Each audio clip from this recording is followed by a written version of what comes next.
Good morning to everyone here in this sanctuary, and to those of you joining us online. Welcome to the Unitarian Society of Santa Barbara. Welcome to this loving community of seekers where all people of goodwill are welcome.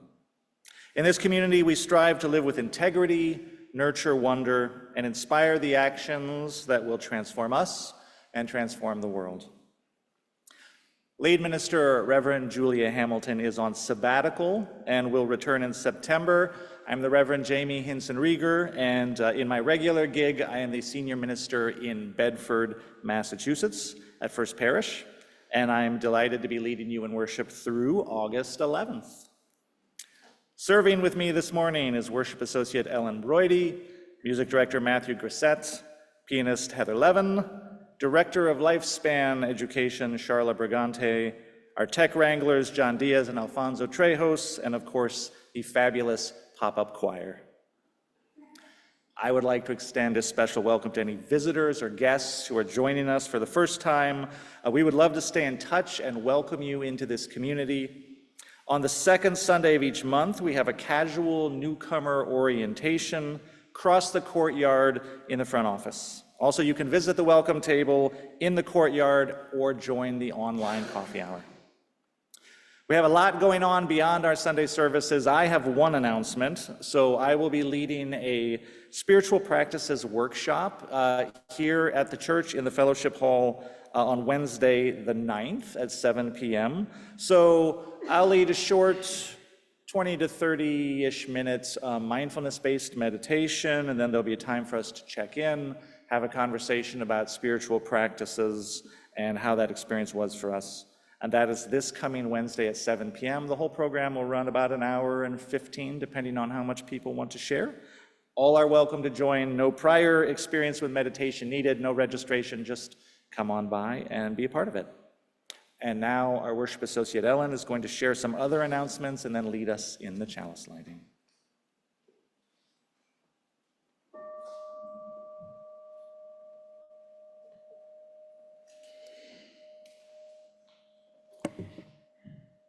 Amy stole my thunder for my first announcement, which was going to be his Wednesday evening session, but okay. So as you can see from your order of service, kaleidoscope, the Friday email, and the slides, there's a lot going on at USSB, and here are two examples. Carol Switzer has asked that we announce that during the month of August, you're invited to sign up for a connection circle. Connection circles offer the opportunity to practice the skills of deep sharing and listening, and in doing so, to share meaningfully with a small group over a period of 5 months. Friendship and community are built as a result of the trust that develops in these nurturing environments. You can find out more and sign up at the table in the garden today and every Sunday this month. The link to sign up is also in the Friday email and in your order of service. Janice Connolly, our intrepid champion for ensuring as many people as possible exercise their right to vote, is asking for help in reaching potential voters in Georgia. If you can assist, Gail Fairburn will be distributing packets of 30 postcards, there's Gail, distributing packets of 30 postcards from Reclaim Our Vote at coffee hour today and throughout the month of August. 30 may seem like a lot of postcards, but you could do one a day for a month, or even more fun, invite some friends and have a postcarding party. Please see Janice for the postcards and Carol for connection circles. The words for this morning's chalice lighting are by Pat Uribe Lichty. We come from many places, along different paths, bringing different truths. We come with different histories and different realities, and yet we come together as one people, with faith that we can use our differences to heal ourselves and each other, to bring wholeness to a fractured world. We come seeking to find community, to find acceptance of who we are. In this place, we may find others who are much like us and others who are much different.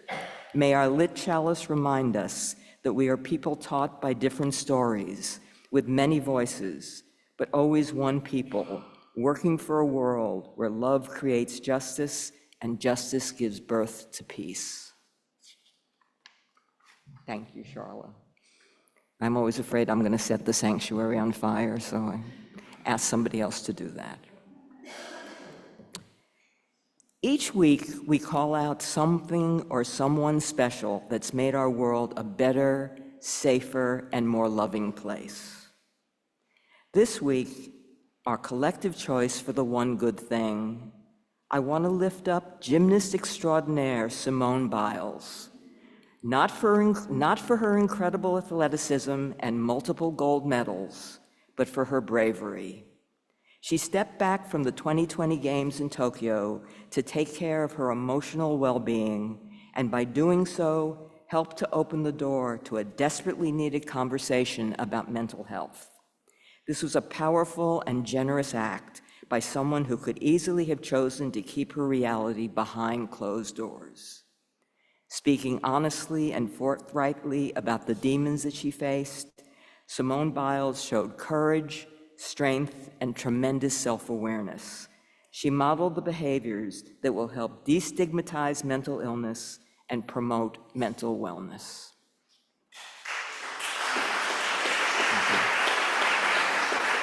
And she won a lot of gold medals, too. So stepping back from Tokyo did not harm her at all.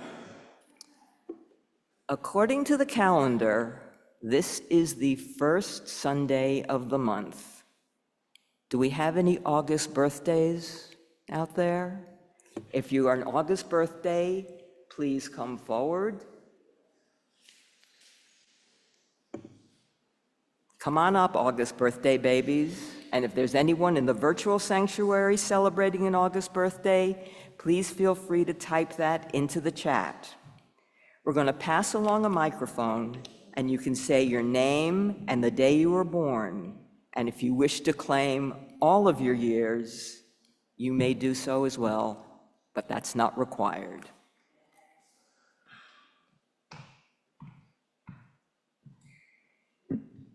Are you?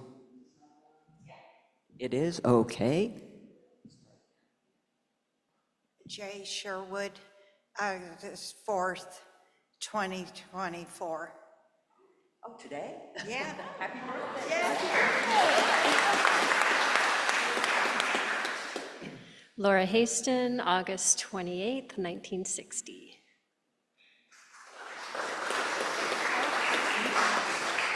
Diane Dunford, August 11th, 1944. Joey Samora, August 23rd, 1980.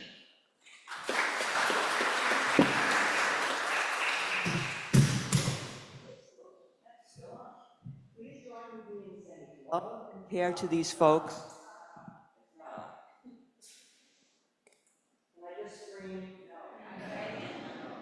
Please join me in sending love and care to these folks and to everyone who's celebrating a birthday this month. May the coming year unfold for you with joy and health and happiness. May you have friends to laugh with in the good times and cry with you in the hard ones. The world is a richer place because you are in it. Happy birthday.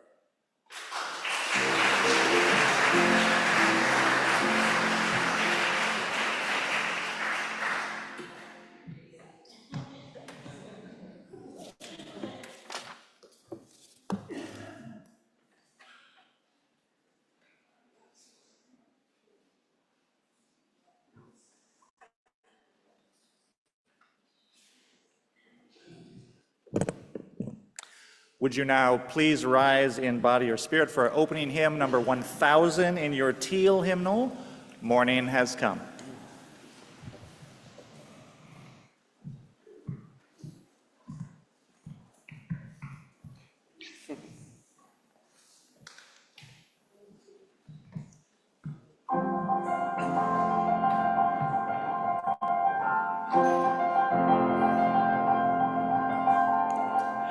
Morning has come, arise and greet the day.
This is the time in the service when we share our story for all ages, and I think with the handheld possibly out of commission, I'm going to share it from here today. But still, if anyone would like to come up and join us in this space, I invite you to do that.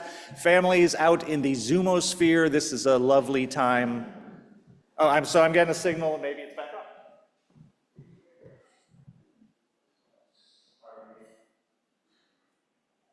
Are we good? There we go. Okay. Look at that. Thank you, tech gurus extraordinaire. All right.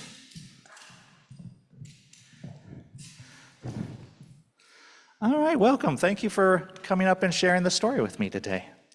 Our story is called The Test. Once upon a time, there was a boy who lived in a small village far away at the base of a great mountain surrounded by woods and waterfalls.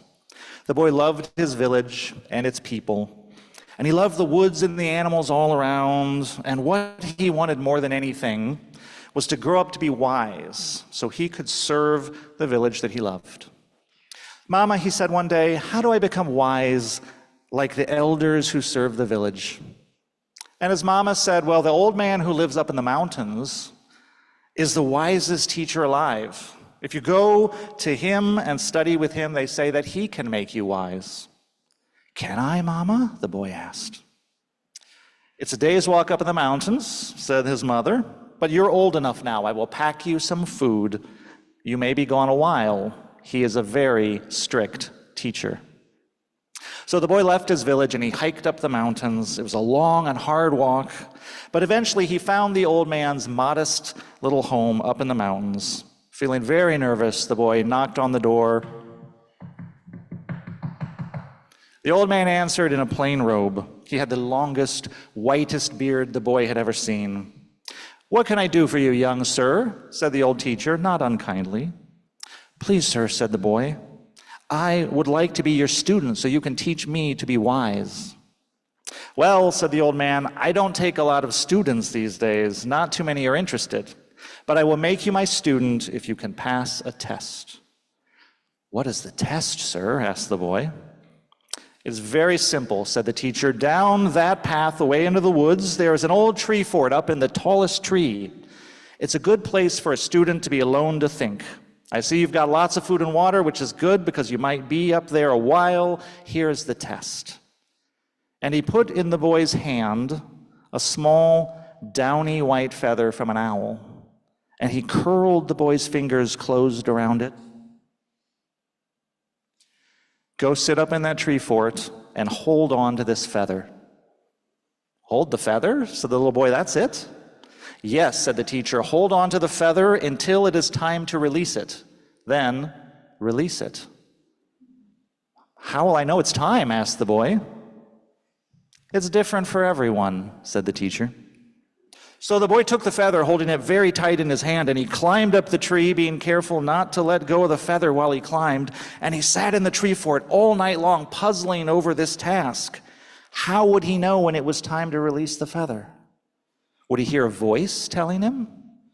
The next morning, the teacher came to visit, standing at the base of the tree and calling up, "Do you have the feather?" "Yes," said the boy.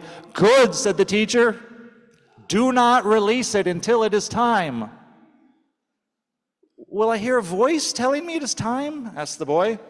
"It's hard to say," said the teacher. "It's different for everyone." And he left.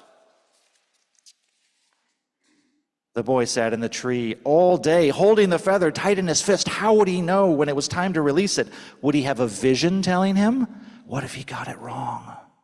The next morning, the teacher came to visit again, standing at the base of the tree and calling up, "Do you still have the feather?" "Yes," said the boy.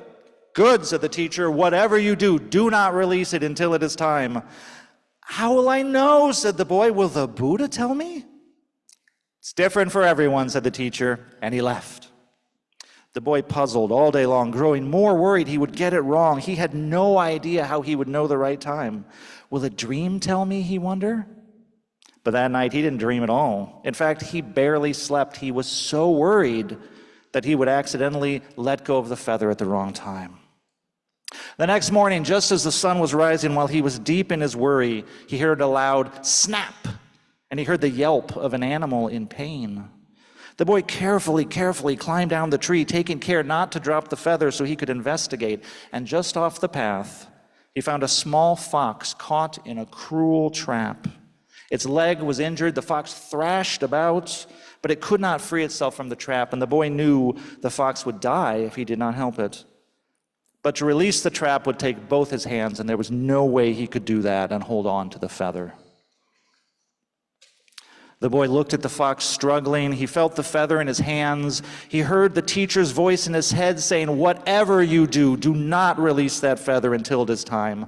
But there was no voice, no vision, no dream telling him it was time. "Fine then," said the boy, "I will release it anyway."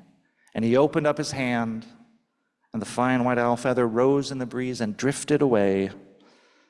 Then the boy carefully freed the fox from the trap, picked up the wooden animal, carried it up the tree so he could bandage its leg and share his food and water and nurse it back to health. That day the teacher visited. "Do you have the feather?"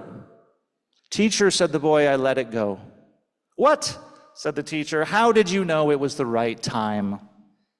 "I didn't know," said the boy. "I released the feather so I could rescue this fox that was caught in a trap." "Then you have passed the test," said the teacher. "The right time is not about knowing. It is not learned from voices and visions. The right time emerges from life that is happening around you. It flows from kindness and compassion, and understanding this is the beginning of wisdom." And that is how the boy came to study with the old teacher, and they say he grew to be very wise indeed. That is our story for today. Thank you so much for sharing it with me, and we're going to sing you out to your classes now with our recessional As You Go. We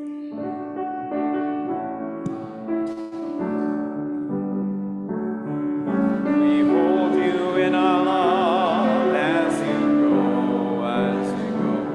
go. May your heart be at peace as you go, to nurture the spark of your precious life.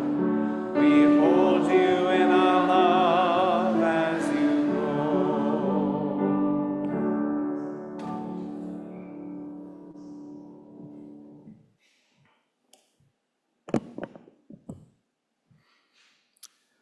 This is the metta prayer by the Buddha. It is a prayer for peace. May every creature abound in well-being and peace. May every living being, weak or strong, the long and the small, the short and the medium-sized, the mean and the great. May every living being, seen or unseen, those dwelling far off, those nearby, those already born, those waiting to be born, may all attain inward peace. Let no one deceive another. Let no one despise another in any situation. Let no one from antipathy or hatred wish evil to anyone at all. Just as a mother with her own life protects her only child from hurt, so within yourself foster limitless concern for every living creature. Display a heart of boundless love for all the world in all its height and depth and broad extent, love unrestrained without hate or enmity. Then as you stand or walk, sit or lie, until overcome by drowsiness, devote your mind entirely to this. It is known as living the life divine. The Buddha's prayer for peace resounds down through the ages, and this is my prayer for today. In this time of wars and rumors of wars, may we all find our way to peace. May the aggressors find a way to lay their weapons down.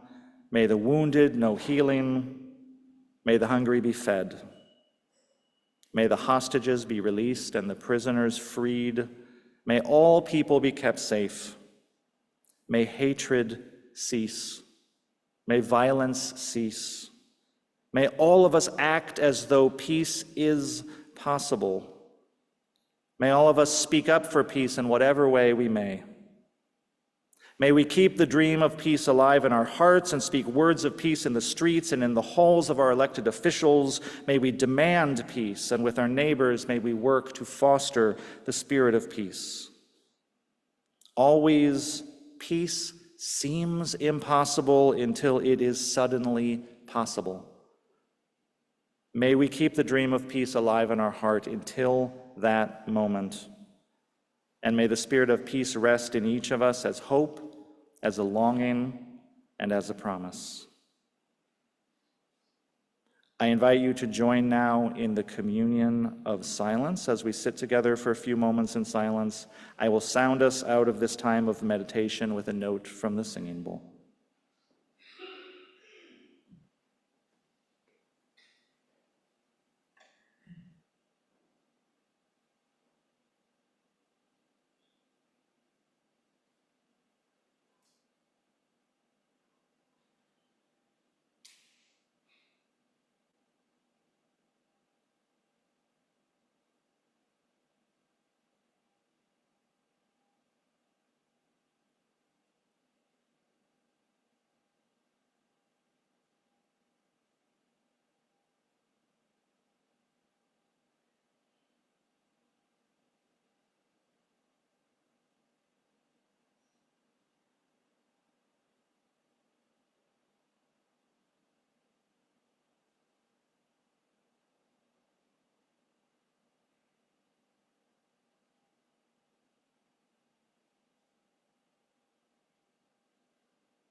Our meditation hymn is number 15 in the gray hymnal, The Lone Wild Bird.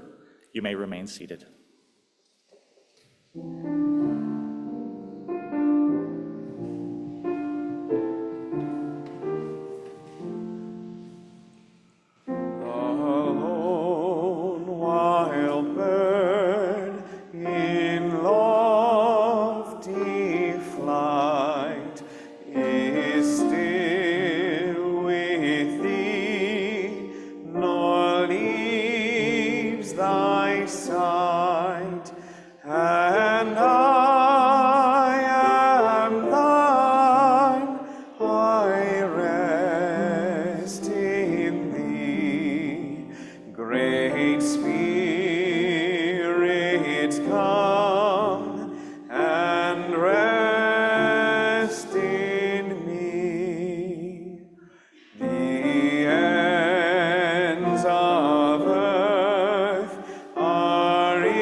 This morning's reading, Shadows of Unknowing, by the Reverend Elizabeth Tarbuck, from her collection Evening Tide Meditations.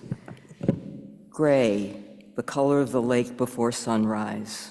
Gray, the underside of the gull that flies overhead while the earth blindly searches for morning. Give me gray. Gray, the color of not sure, I don't know yet. Gray, the color of compromise, maybe, let me think about it. Gray for talking things over, listening again, thinking some more. Gray for the shaded areas of the other point of view, for the possibility of change. Gray for the smudged edges of what once was dogma and now is doubt. Gray. In the bright green and red and blue and gold of the seasons and the noise and the festivity, give me gray for the quiet of my soul, the moment of heaviness before sleep, the peace of meditation. The steel gray of the lake mirrors the gray clouds overhead, and the bird meanders through the grace of morning flight, waiting, watching the movement of a gray walker watching him. The earth bows to find the dawn and feels its first slanting beams.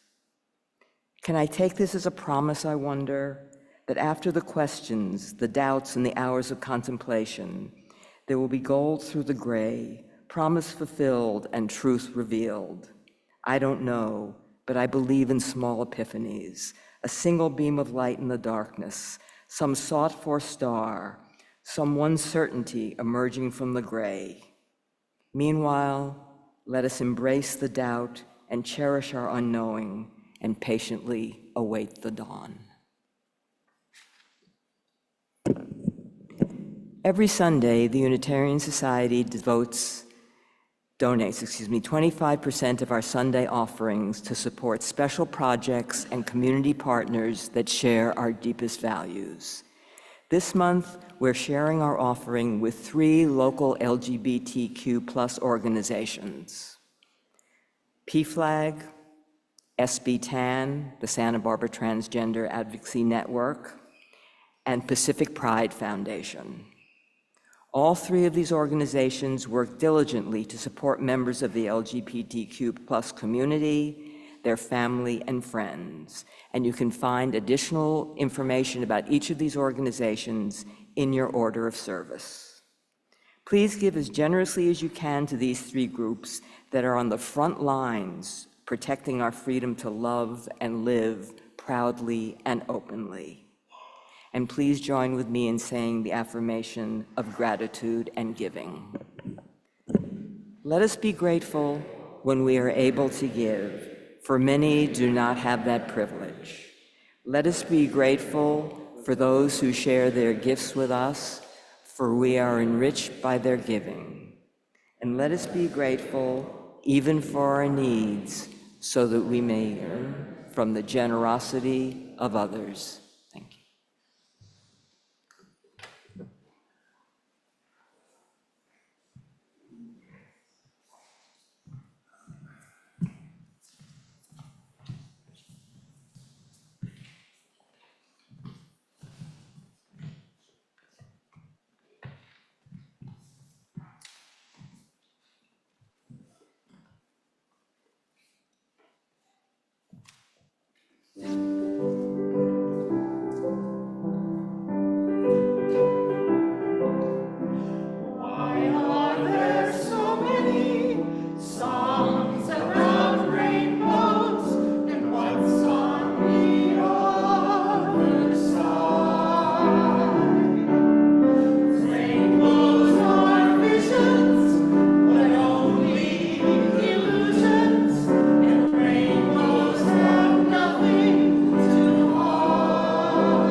Thank you so much, choir. That was so beautiful. Thank you.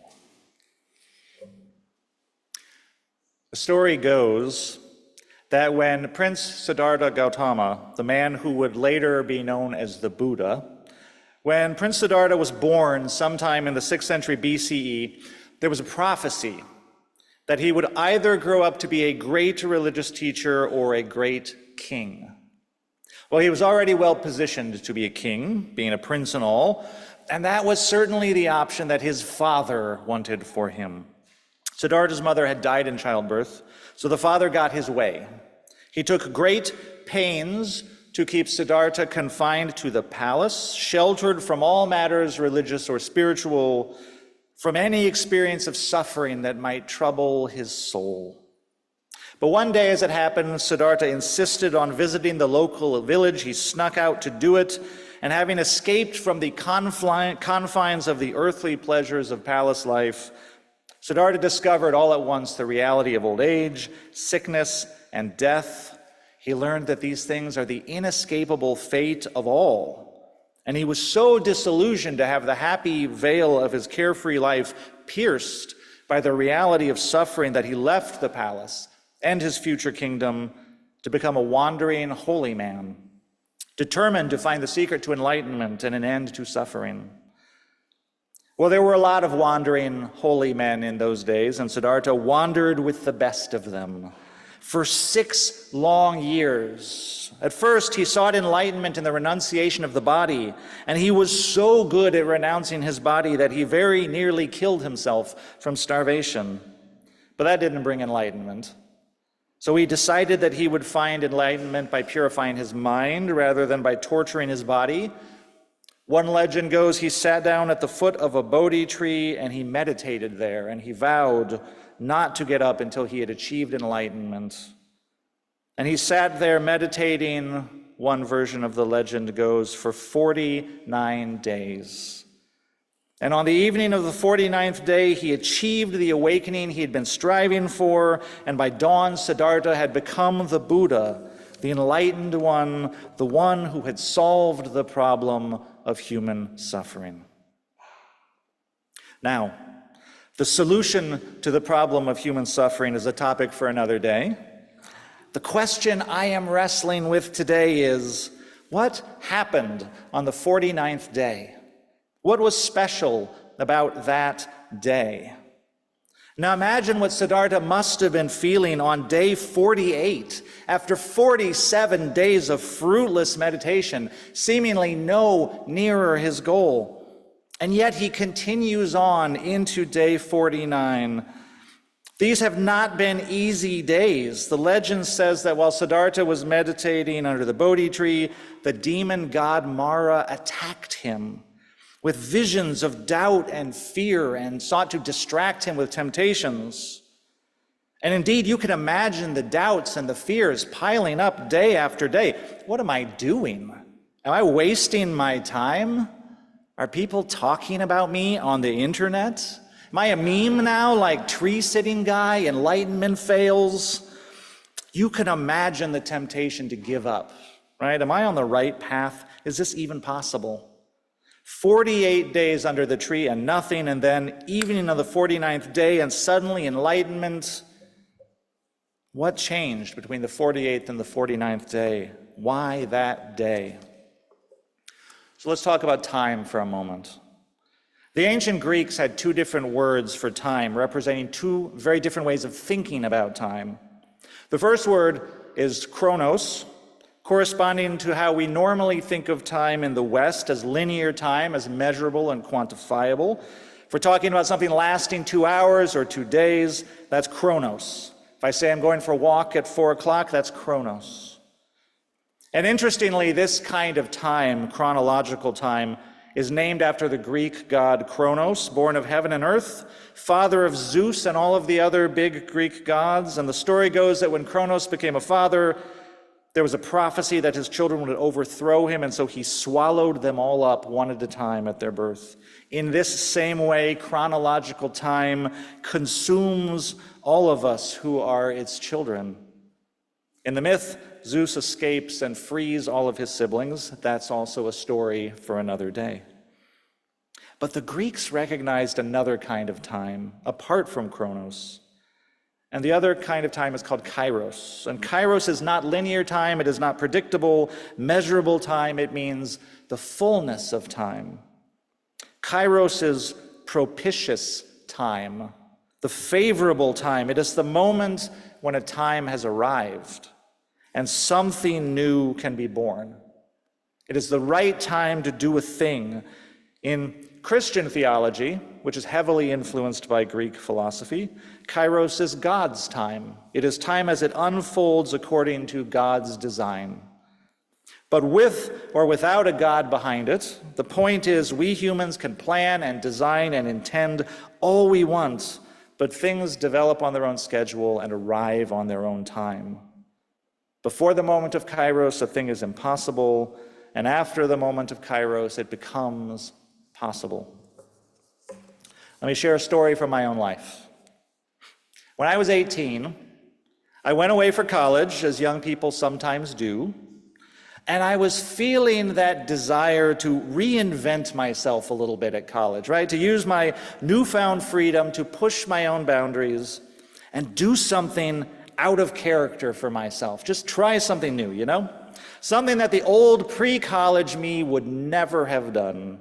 So I decided, what a great time to take up smoking.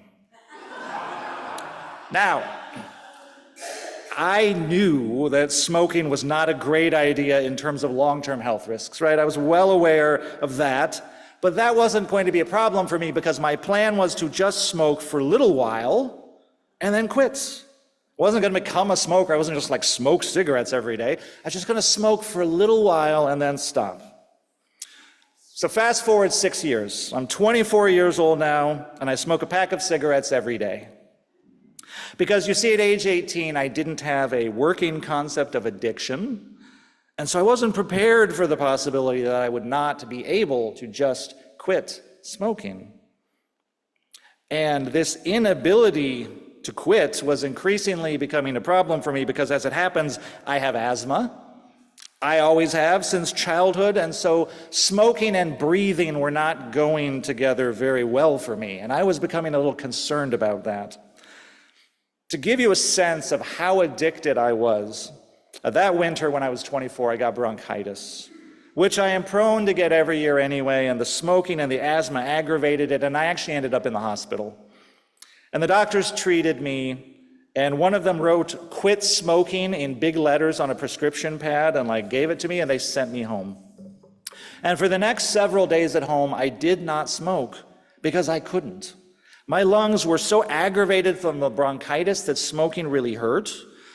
But what I discovered was that even though I couldn't actually smoke a cigarette, I could still light a cigarette, and I could kind of hold it close to my face.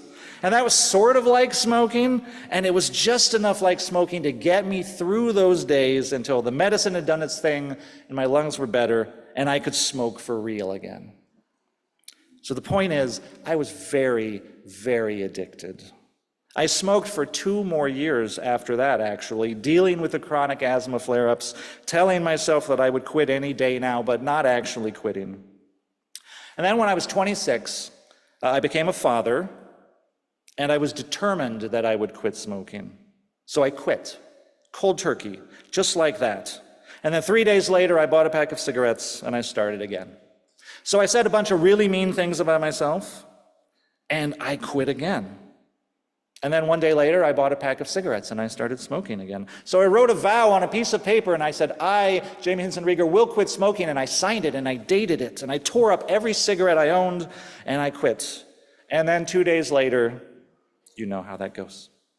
So that is how it went for me in quitting smoking. I must have quit and then failed to quit at least 25 times over a 6-month period, and I'm not exaggerating. It was exhausting.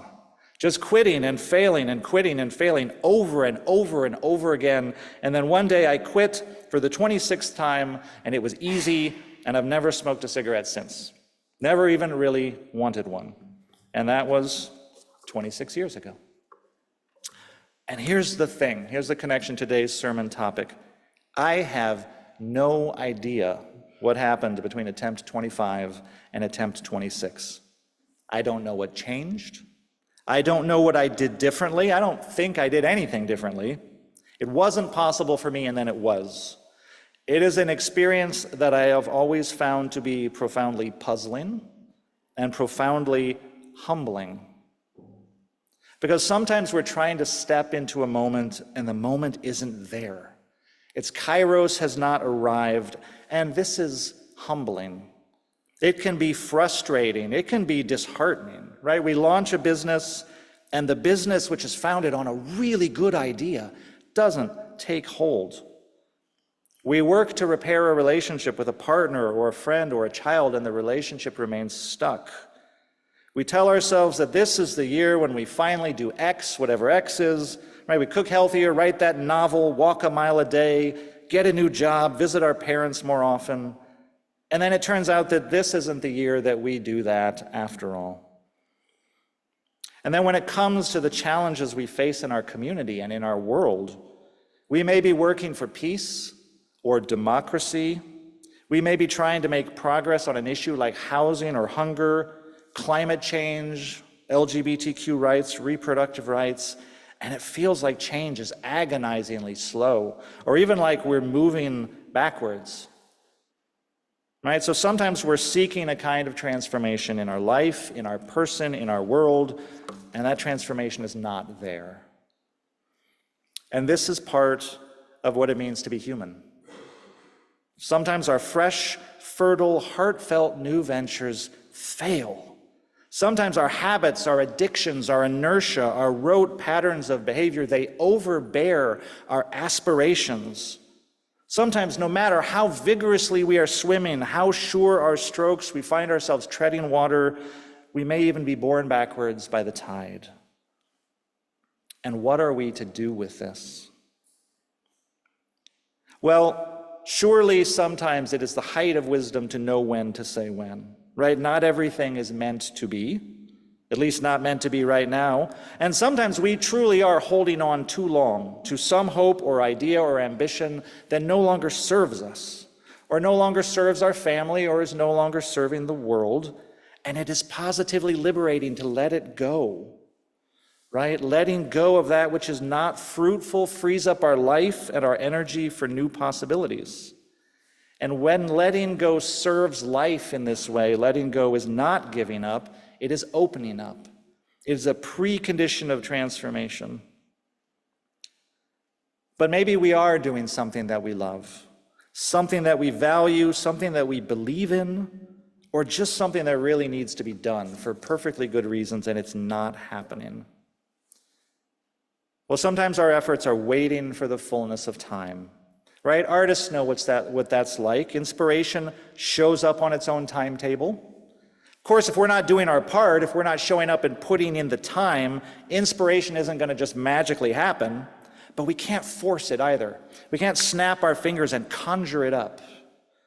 Maybe we can get a little better at coaxing it out of the corner if it's feeling shy, but there are limits to that. Creativity happens in kairotic time, not chronological time. Understanding often happens in kairotic time. I expect there are a lot of teachers or former teachers here in this room. I'm sure every one of you, every teacher has had one of those Annie Sullivan miracle worker moments where you're working with a child on a concept and they're just not getting it, and they're just not getting it, and they're just not getting it. And then one day the light goes on and they get it. And maybe you found some new angle or approach that turned on that light bulb, but maybe not. Maybe it was just that they needed to hear it for the 57th time. Or maybe their brains needed to develop just that little bit more. Or maybe they had a good breakfast and a good night's sleep. Or maybe their new sneakers were making them feel extra confident that day, enough to get over that mental block, but who knows? Sometimes it's Kairos, and it's not given to us to know. And then sometimes we ourselves are the uncomprehending student who suddenly comprehends, right? Our brains, our bodies, our emotional contexts are shifting all the time. We can't know when our own moment of Kairos will arrive. And the insight or the change that has eluded us is suddenly within our grasp. Sometimes, as the poet says, after the questions, the doubts, and the hours of contemplation, there will be gold through the gray, promise fulfilled, and truth revealed. Our lives and our beings are shot through with mystery. We are, all of us, much larger beings than we know, capable of much more than our ego can understand or identify at any one time, but sometimes that vastness within us unfolds in its own time. Sometimes we're waiting for Kairos, for some potential within us to be born into a new reality. And any reasonable observer could have predicted that my 26th attempt to quit smoking would fail just as ignominiously as the previous 25 attempts, and they would have been wrong. And in fact, those previous attempts were not ignominious failures, because each attempt was the precondition of a transformation that I could not predict or control, but that could not have happened without those attempts. They were ignominious failures. And so the wisdom of humility counsels patience with ourselves and others, not infinite patience, not self-destructive patience, but a generous patience nonetheless. And if we can make space for a little grace and a little humor while we are waiting, that can only be for the good. It's not given to us in life to control outcomes. Can we let that go? Let go of the outcome? You never had it in your hand to begin with, so you might as well let it go, right? That is a very Buddhist idea, that we ought to focus on doing the right thing which we can control and not the outcomes which we can't control. And it is profoundly humbling to recognize how little in life we can control. It is scary even to admit this to ourselves, because we want what we want. And it is one thing to say don't get attached to outcomes, and it is something else entirely to confront our lack of control. Because sometimes outcomes matter a great deal, right? If the outcome is that we stop drinking, or that a law that is hurting people gets repealed, or that the pain of bereavement will someday lessen, or that a loved one will seek help that only they can choose to seek, it can take considerable courage and fortitude to keep doing the right thing, to stay on the path, and to trust that some color will break through the gray, that the moment of Kairos will arrive. And when it comes to some of the great and enduring values that our Unitarian Universalist covenant commits us all to strive for, values like peace, justice, freedom, a future where all people and the earth is cared for, we're seeking a transformation whose moment of Kairos may not be in our lifetime. In fact, it will probably not be in our lifetime. And we strive on anyway, as the generations before us strove on anyway, even though it was not to be in their lifetime. As H.E.B. Du Bois said, now is the time to do the work, not tomorrow, not some more convenient season, but we do not know when will be the moment of work's reward. Remember when Henry David Thoreau spent his night in jail and wrote his essay on civil disobedience. Hardly anybody noticed. And then 100 years later, that essay helped inspire Gandhi and Dr. King to lead human rights revolutions on nonviolent resistance that transformed 2 continents. And yet the work there is still not done either. So now is the season for our labors, and we do not know when the next Kairos moment will arrive. In the meantime, what is also given to us and what we can choose is to love ourselves and to love one another through the time of waiting. To love ourselves and to love one another through the time of waiting. We can practice compassion and kindness, and knowing that we are all of us in some season of waiting in our lives. It may be for a matter great or a matter small, but it is all of us. We are all in some season of waiting. Knowing this, we can be there for one another in the meantime. Just as we can never know what exactly brings on the moment of Kairos, we can never know the true value of a kind word, a smile, a remembrance, a shared meal, or a sympathetic shoulder. And it is by such small and faithful acts that a community like this one cares for its own, It helps birth Kairos into the world. And through our covenant each Sunday, we are commended to one another's care.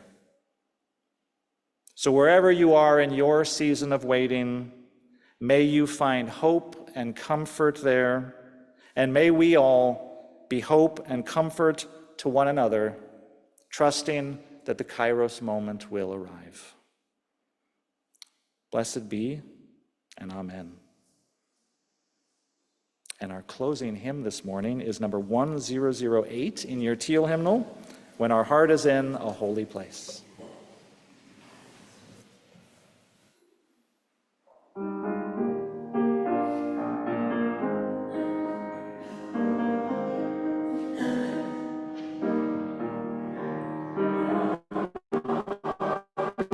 In a holy place, when our heart is in a holy place, we are blessed with love and amazing grace. When our heart is in a holy place, when we trust the wisdom in each of us, every color, every creed and kind, and we see our faces in each other's eyes, then our heart is in a holy place. When our heart is in a holy place, when our heart is in a holy place, we are blessed with love and amazing grace. When our heart is in a holy place, when we tell our story from deep inside, and we listen with a loving mind, and we hear our voices in each other's words, then our heart is in a holy place. When our heart is in a holy place, when our heart is in a holy place, we are blessed with love and amazing grace. When our heart is in a holy place, when we share the silence of sacred space, and the God of our heart stirs within, and we feel the power of each other's faith, then our heart is in a holy place. When our heart is in a holy place, when our heart is in a holy place, we are blessed with love and amazing grace. When our heart is in a holy place, when our heart is in a holy place.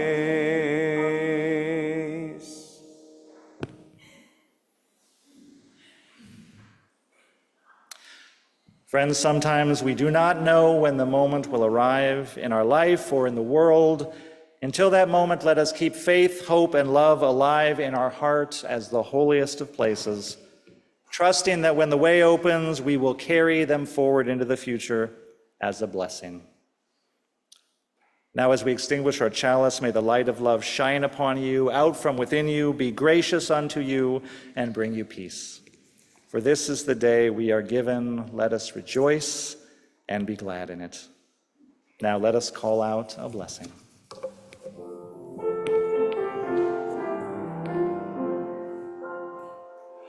Call